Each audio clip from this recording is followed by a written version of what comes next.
Our story begins with Varvatos, a human who's grown so powerful that the rest of humankind began calling him the Demon Lord. Many grew to see him as a monster, both fearing and respecting his overwhelming influence. As such, Varvatos feels alienated from his fellow humans. Hoping his fate will change in his next life, he decides to reincarnate 3,000 years later as an average 10-year-old child named Ard Meteor, the son of a seemingly ordinary couple from the countryside. Unfortunately, the study of magic has declined significantly since his life as Varvatos, so while his powers in this new life would be considered average in the past, his strength still overshadows everyone in this new era. But despite being a genius mage, Ard proves himself to be just as socially inept as anime fans. All the children he tries to befriend simply run away from him because he comes off as too creepy. But on one particular day, Ard comes across a young elf girl named Irina fighting a wolf in the forest. And after watching the girl slay the beast, Ard tries to strike up a conversation with her, but everything he says just seems to scare her off more and more. As such, he decides to bluntly ask her to be his friend. But she refuses and runs away right into the arms of her father, Allhide, who just so happens to be great friends with Ard's parents. Seeing this, Ard believes that Irina and him are destined to become great friends just like their parents, which leads him to try to befriend her over and over again, but is unfortunately always met with rejection. After some time passes, a large group of goblins suddenly invade the city and begin attacking. Ard's father and Allhide fend off the goblins, while Ard goes in search of Irina, who has still not yet returned from the mountains. Both men are shocked to see Ard using a flight spell, as this is considered one of the many lost skills. Meanwhile, as Irina is surrounded by goblins, she thinks back to how she was bullied and betrayed by her old friends, and how life just isn't worth it anymore. She drops her weapon to the ground and tells the goblins that they can just kill her. Right as Irina accepts her fate, Ard arrives and eliminates the goblins in a matter of seconds, with just a couple of spells. He then promises Irina that if she'll be his friend, he'll stay by her side forever, and Irina finally accepts his friendship. Several years later, a fully grown Irina surprises Ard by getting in bed with him, and suggests that they enroll in the Academy of Magic together.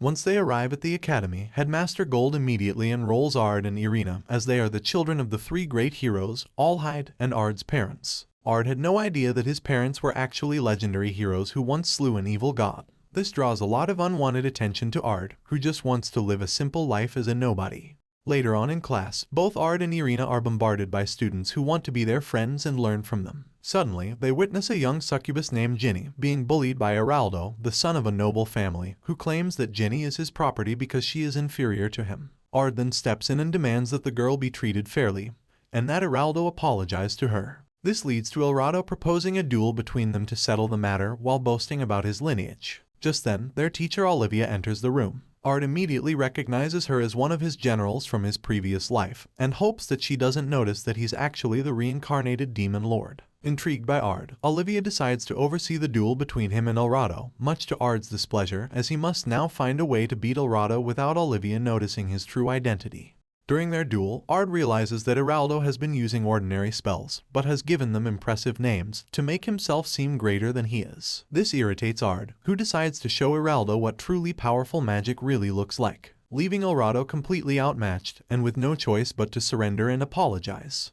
Unfortunately, in his frustration, Ard had completely forgotten about Olivia, who soon asks him how he was able to cast two powerful spells at once. Flustered, Ard says that double casting is a simple thing that anyone can do, but Olivia refutes that double casting is actually a lost skill, and no one in the modern age can do it. Despite this, Olivia backs off, but claims she'll learn the truth about him soon enough. The next day, Olivia sends the class to hunt monsters in a dungeon, which leads Ard and Irina to team up with Ginny, but due to years of Araldo's bullying, Ginny suffers from a severe lack of confidence, and she feels as though she's just holding Ard and Irina back. To help boost her confidence and prove that she's not useless, Ard teaches her script magic, a lost skill that he invented in his previous life that makes casting spells faster. Ginny gets the hang of it pretty quickly, but the trio then fall through a trapdoor, putting them face to face with the dungeon's boss, a powerful minotaur. Despite the girls being frightened by this encounter, Ard stops the minotaur's attack with a single finger.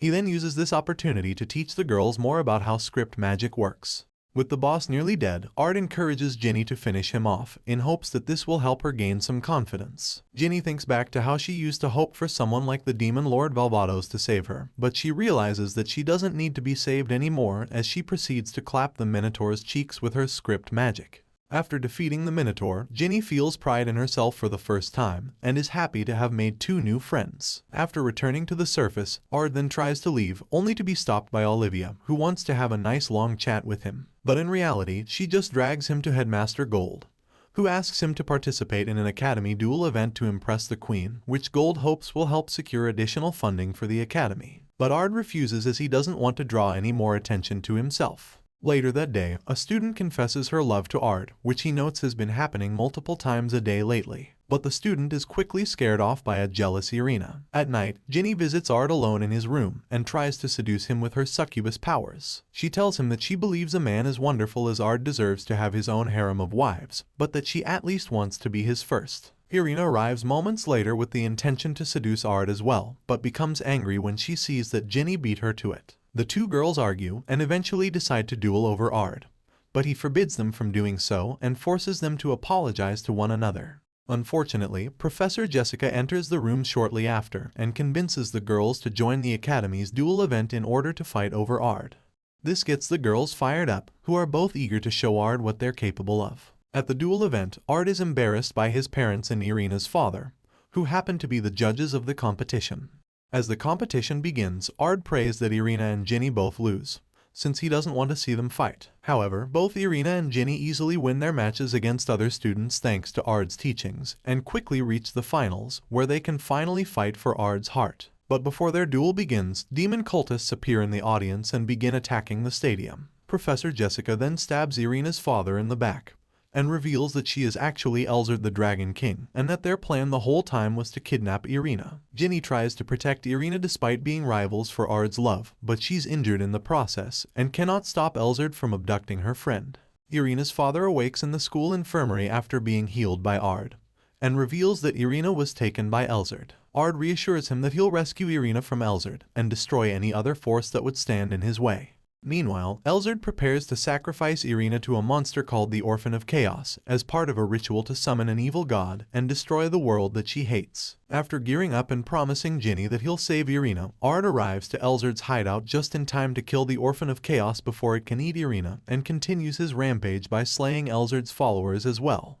Desperate, Elzard tries to turn Ard against Irina by revealing that Irina's family are actually descendants of the evil gods, but Ard doesn't care. In light of this, Elzard casts a lightning spell against Ard, who simply nullifies it with his spear and impales Elzard. However, she reverts to her true dragon form and attacks again by firing a purple laser spell towards Ard, who defends against it with his magical barrier. Ard then asks Irina to look away before summoning an apparition of Lydia, his lover in his past life, to fight by his side as he reverts back to his Varvatos form. Following this, Ard defeats Elzard with his Ultimum Zero spell and ensures that Elzard is truly dead this time. Lydia then disappears and Ard reverts to normal. As they return home, Irina is slightly frightened by Ard's overwhelming strength, but she praises him and vows to someday become strong enough to fight by his side. Sometime later, a young girl named Sylphie emerges from a dungeon after training for 3 years, only to find that the entire world has changed. A masked man informs her that time moves differently within that particular dungeon, so while she was inside, 3,000 years have gone by. He then reveals to Sylphie that her sister Lydia and the demon lord Varvatos both died long ago, but that Varvatos' soul has reincarnated into Ard Meteor. Meanwhile, at the academy, it's revealed that a festival will soon be held that will include a stage performance, which Gold wants Ard to perform in. Sylphie arrives at the academy moments later and confronts Ard about his reincarnation and about what happened to her sister Lydia, but Ard feigns ignorance. Meanwhile, Olivia, who knew Sylphie 3,000 years ago, is very interested in Sylphie's claims. Sylphie then challenges Ard to a duel, and when Ard is quickly and effortlessly victorious, Sylphie loses her temper and summons a powerful sword which negatively affects their classmates. This leads Irina to scold Sylphie, who begins to cry as Irina reminds her of Lydia. When they return to class, they decide that the stage performance for the festival should be about the life of Varvatos, with Ard playing Varvatos, Irina playing Lydia, and Sylphie playing the evil god. For their class project, however, they decide to host a maid cafe, with the maids in very risque outfits designed by Ginny. The other girls in class initially refuse to wear these outfits, but quickly change their minds after learning that they'll be able to serve Ard, and potentially seduce him too. Meanwhile, the masked man from earlier watches all of this unfold, and is looking forward to how Sylphie will react when she learns what really happened 3,000 years ago. On the day of the festival, Sylphie causes chaos and is sent to help out at the maid cafe instead. However, she continues to cause chaos there as well, and Ard is forced to clean up after her mess. Later, Ard comes across a tree rumored to contain an item sealed by the Great Sword King. Olivia then reveals that she's entered the Great Sword King tournament, and also entered Ard against his wishes. The tournament's prize is a replica of Vald Galgus, the sword wielded by the Great Sword King, which originally belonged to Lydia. Once the tournament begins, Olivia, Irina, Ard, Sylphie, and Ginny all win their respective tournament duels and quickly become finalists. Before the final duels, however, Ginny asks Ard to compete with her in a boy and girl beauty contest. Once there, Ard surprisingly spots Iraldo at the beauty contest, who confesses that he and Ginny were friends when they were younger, but his father taught him that anyone that wasn't nobility was inferior, which led to him bullying her. As such, he plans one day to apologize to Ginny and hopes he'll be forgiven. Ard and Ginny then go on to win the beauty contest, which infuriates Irina as she also wanted to enter the contest with Ard. Once the tournament finals begin, Ard is forced to face Olivia, who tries to force him to reveal his true power, but Ard refuses and accidentally blasts Olivia far away. This leads to both of them being disqualified. Ard is disqualified for cheating by using magic, and Olivia for not making it back in time. Irina then duels Ginny and is eventually victorious after a close match. Meanwhile, the masked man is disappointed at how events have played out so far and decides to take matters into his own hands. While performing the play later that same day, Ard realizes that this stage performance is based on a battle he fought in his past life, which he won thanks to Sylphie laying magical traps on the battlefield and claiming the enemy commander's sword, Demise Argus, for herself. As the actresses and actors wave to the audience, Sylphie spots someone who looks like Lydia, but turns out to be someone else. The mysterious masked man then approaches her. The next day, a very serious Sylphie wins her final match against Irina and becomes the tournament's winner, an accomplishment which grants her the Vald Galgus sword replica. Later that night, Ard meets Sylphie, with Ginny and Irina secretly watching from afar. Sylphie, with glowing red eyes, vows to kill Ard and reveals that the replica of the sword Vald Galgus is in fact the real one, and the item sealed inside the tree is its power source. By combining the two, she is able to rebuild the completed Vald Galgus, and then proceeds to also summon her Demise Argus sword, which powers her up and changes her outfit. Sylphie then immediately attacks Ard as the masked man joyfully watches all of this unfold. It's then revealed that the masked man placed Sylphie under mind control and showed her a memory of Ard murdering Lydia. Both Irina and Ginny try and stop Sylphie, but their efforts are futile. Ard has no choice but to revert to his Varvatos form to defend against Sylphie's attacks, but when she begins to hear Lydia's voice, the mind control is broken and she calms down. Disappointed that his plan failed, the masked man takes matters into his own hands and retrieves the two swords. He then attempts to kill Ard himself, but the two swords reject him as he is not powerful enough to wield them. So Ard uses this opportunity to end the man's life. As the fighting comes to an end, the spirit of Lydia is shown to inhabit the Demise Argus sword and tells Sylphie that her death was not Ard's fault and urges her to focus on living a full life rather than trying to avenge her. Before disappearing, she calls Ard an idiot, which doesn't surprise him at all. Thanks for watching. I hope you enjoyed the video and I hope to see you all again in the next one.